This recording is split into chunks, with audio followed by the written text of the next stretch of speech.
Hey everybody, here we are on a Wednesday with snow all over the South. How about that? February the 12th. Make a note. The Campbell County Board of Education voted to extend the contract for Director Donnie Poston. A Jellicoe special ed teacher's charges are upgraded, and La Follette police make multiple drug arrests. We have these stories and more coming up on your news at 5:30. The Campbell County Board of Education voted last night to extend the contract of Director Donnie Poston for an additional year, although the vote fell short of a unanimous endorsement as two board members, Eugene Lawson and J.L. Sarge Collins, abstained from the vote. Collins protested what he saw as declining attendance and graduation rates, although Poston responded that the figures Collins quoted were in error and rates for both were improving. We had a long way to go and change won't come overnight, Poston added, but we're working to change the culture to a culture of success. Mike Orrick, who voiced his strong support for Poston, voted against the motion but pointed out that his no vote was not in opposition to Poston, but against the terms of the contract. Orrick objected to a clause in the contract that allows the board at any point to vote to dismiss the director of schools and only be liable for a $5,000 buyout rather than having to pay the entire amount of the unexpired contract. I understand that things have changed since the board passed that policy, but I still support it. Chairman Rector Miller stated, the board needs to be protected from paying out large sums at some future point if a director is underperforming. The final vote to extend the contract was 7-1-2, with all other board members supporting the motion by Johnny Creekmore. The board spent some time debating a budget resolution that would have changed the pay level for a secretary at Jellicoe who is only being paid as a teacher's aide. Lawson complained that Caryville Elementary needs a secretary but cannot get one, and he didn't favor giving a raise to someone who was hired as an aide. In the end, the motion failed 6-4. The board members found themselves in agreement on another issue, passing the first reading of a drug-free workplace policy. The new policy would not involve random drug testing of employees, but would allow testing if supervisors have reason to suspect drug use. It will also require anyone applying for a job with the school system to pay for a drug test as part of the application process. Finally, Collins again brought up the topic to pay for a drug test as part of the application process. Finally, Collins again brought that topic of funding improvements to the athletic field at Jellicoe Elementary School, including restrooms, a concession stand, and press box. Some board members questioned where the money would come from, while Collins protested that Jellicoe was again being left out and that questions of cost seldom came up when improvements were needed at facilities in La Follette or Jacksboro. The board finally agreed to ask an architectural firm for a cost estimate before committing to seek bids on the project in order to have a better idea of the potential cost before voting to spend the money. Forensic evidence uncovered at an autopsy done on L. David Chaplin appears to contradict the story told by his live-in lover who shot and killed him in an alcohol-related domestic disturbance on February 2nd.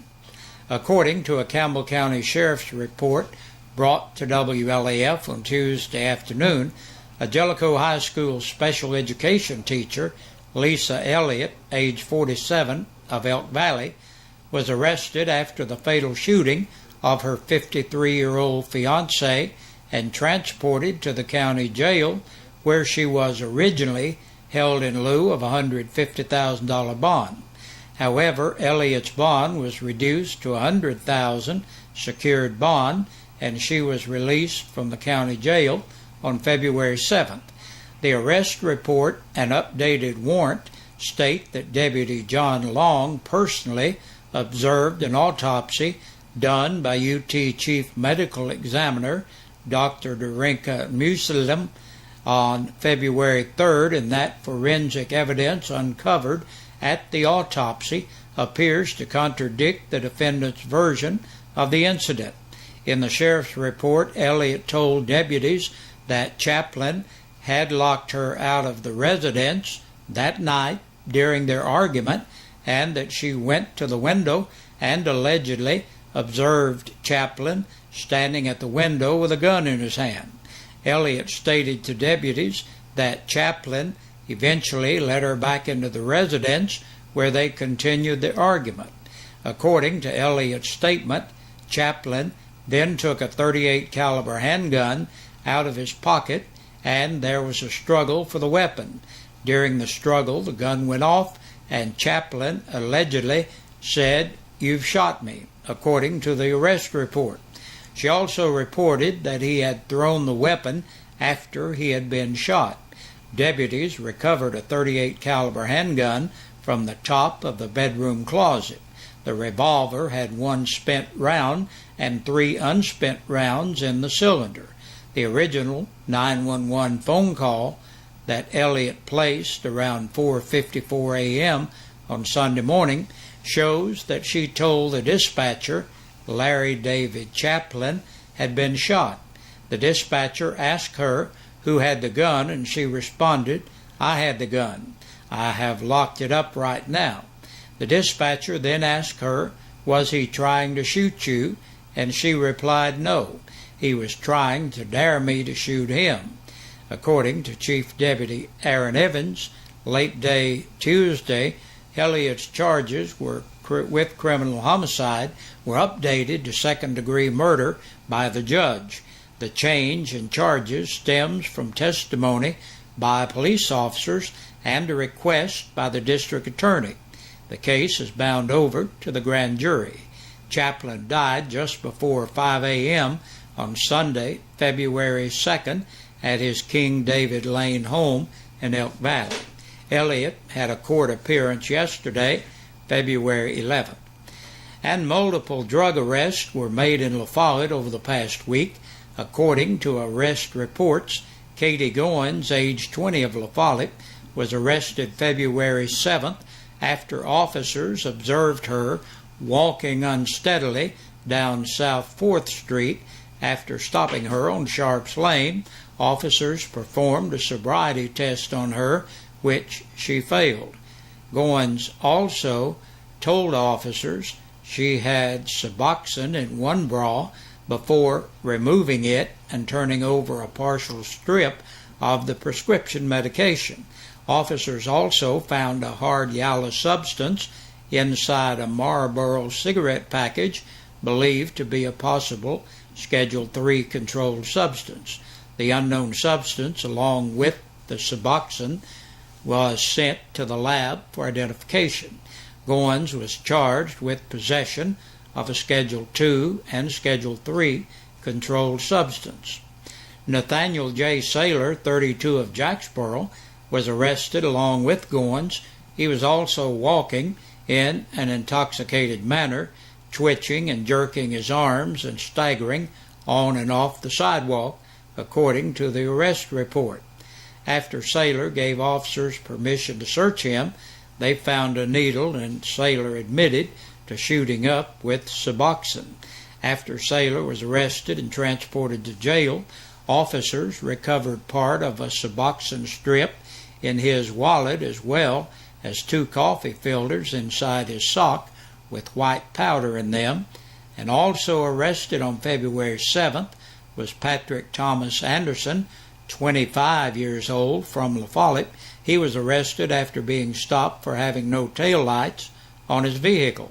Anderson provided officers with a false name because he had a failure to pay child support warrant. Officers also recovered a hypodermic needle from his pants pocket, and according to the arrest report, another drug arrest involved 50-year-old Leroy A. York on February the 6th after officers observed him walking vigorously across Myers Lane west towards the Dollar General store. According to the report, York was swinging his arms as if he was swatting at a flying insect. When approached by officers, he admitted to shooting up hydrocodone all night. The arrest report said York was arrested and charged with public intoxication. And that's our news. Stay tuned for the press release from the Sheriff's Department coming up. 10 people have been arrested and booked into the Campbell County Jail in the past 24 hours. Travis Allen Brooks, 26, of North 19th Street, La Follette, for violation of probation. 47-year-old Linda Sue Green of Glade Springs Road, La Follette, for domestic assault. William Sherwood Hembry, 29, of Huntsville, for public intoxication, possession of drug paraphernalia, and child endangerment. 45-year-old Timothy K. Kirk of Beals Lane, La Follette, for drivers to exercise due care, violation of the Tennessee financial law, and driving while suspended. 23-year-old Michael Lawson of Williamsburg on a capious bench warrant. 21-year-old Azalee Nicole Lay of North 4th Street in Jellicoe for violation of the light law, possession of a Schedule II and Schedule VI controlled substance, possession of drug paraphernalia, and no driver's license. Shirlene Tiffany Miller, 21, of Caravel, for child endangerment, DUI, driving while revoked, violation of the Tennessee financial law, violation of the seatbelt law, and failure to obey a police officer.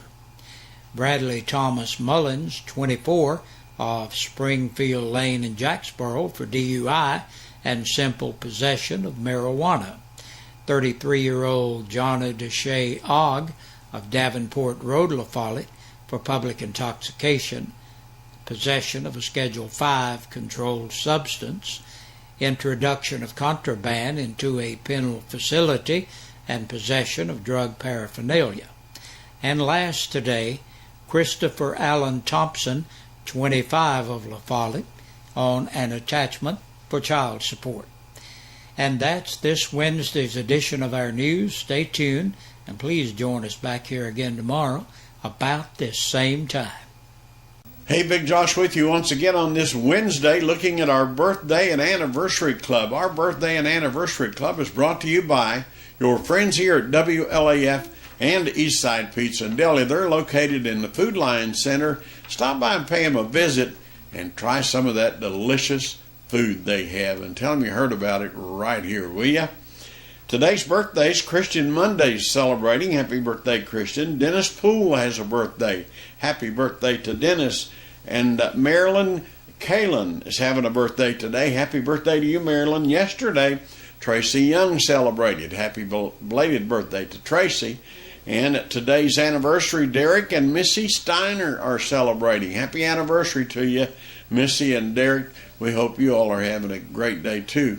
Now, if you're celebrating your birthday or your anniversary, and for some reason we don't have your name, we would love to have your name on our list, because that's how you become eligible to be in the drawing on Friday that we have, and you could win a birthday dinner for two or an anniversary dinner for two from your friends here at WLAF and Eastside Pizza and Deli, located in the Food Lion Center. Hey, I've run out of time on this cold day. Good Lord willing, see you tomorrow.